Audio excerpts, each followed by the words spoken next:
Saya berkali-kali cerita di mana-mana cerita, fikih itu harus dievaluasi karena ini masalah furu'iyah.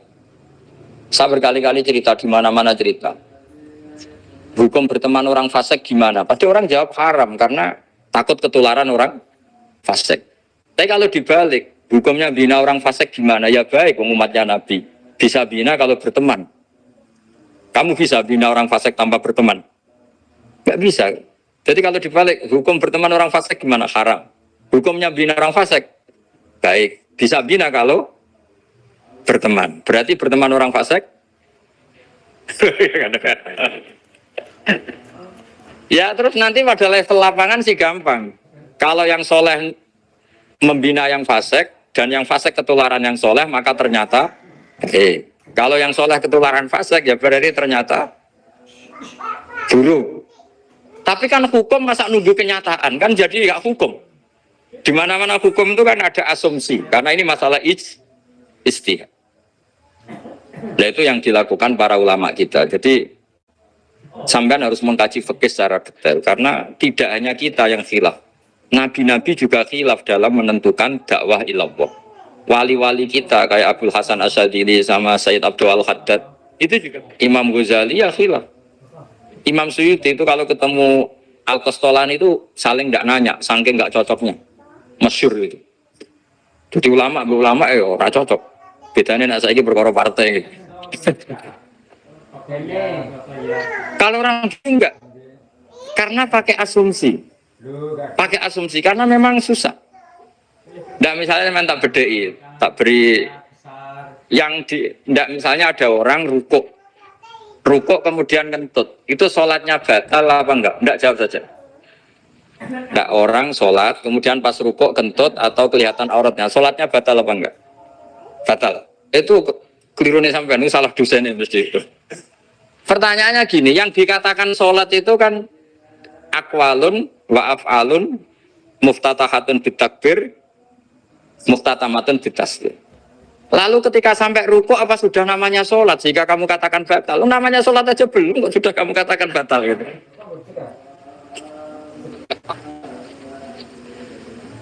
Iya kan? Jadi kalau aku mau sholat pas ruku ngetut batal atau ora? Mestinya jawaban yang benar, ya ora sholat jadinya gitu. Karena kalau dikatakan sholat definisinya harus sampai salah.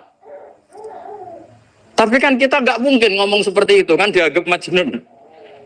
Padahal itu yang benar, yang punya kecerdasan.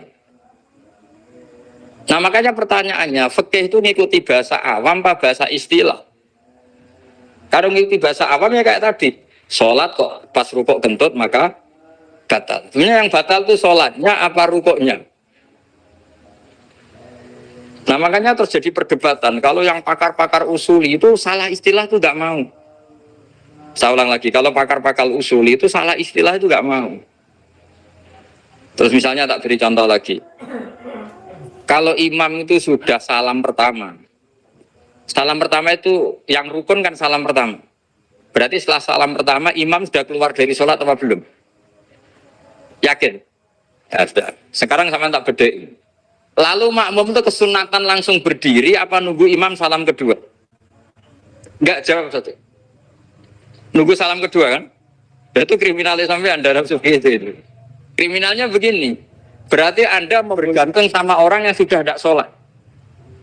Kata kamu setelah salam pertama dia sudah tidak sholat. Berarti kamu menginstruksikan makmum berhubungan dengan orang yang sudah tidak sholat. Karena sudah keluar dari sholat ketika salam pertama. Kalau kamu di debat gitu gimana jawabnya? Pusing kan? Berarti robtul makmum bisolatiman sing wis laisa fi sholatin, berarti menggantungkan sholat sama orang yang sebetulnya sudah tidak stop.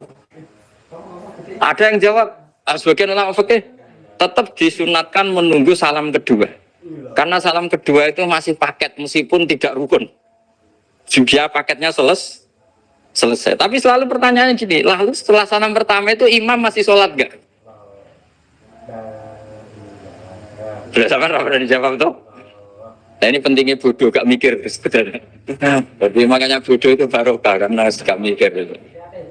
Jadi soalnya Rabbana ma khalaqta hadza batila. Sing bodoh ya barokah, sing pinter ya barokah.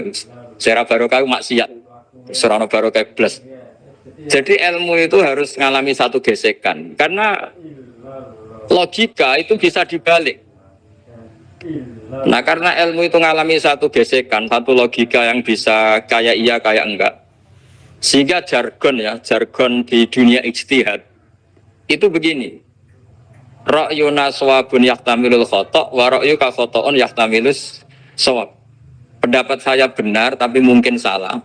Tapi pendapat kamu taruhannya salah dulu tapi yang mungkin benar. Jadi mustahid, kalau ketemu mustahid itu lucu. Ngomongnya itu ra'yuna shawabun yahtamilul khata'. Pendapat saya tarifnya benar dulu tapi yang mungkin salah. Kalau pendapat kamu salah tapi ya mungkin benar atau mungkin bisa salah, ya tidak tahu, pokoknya mungkin benar.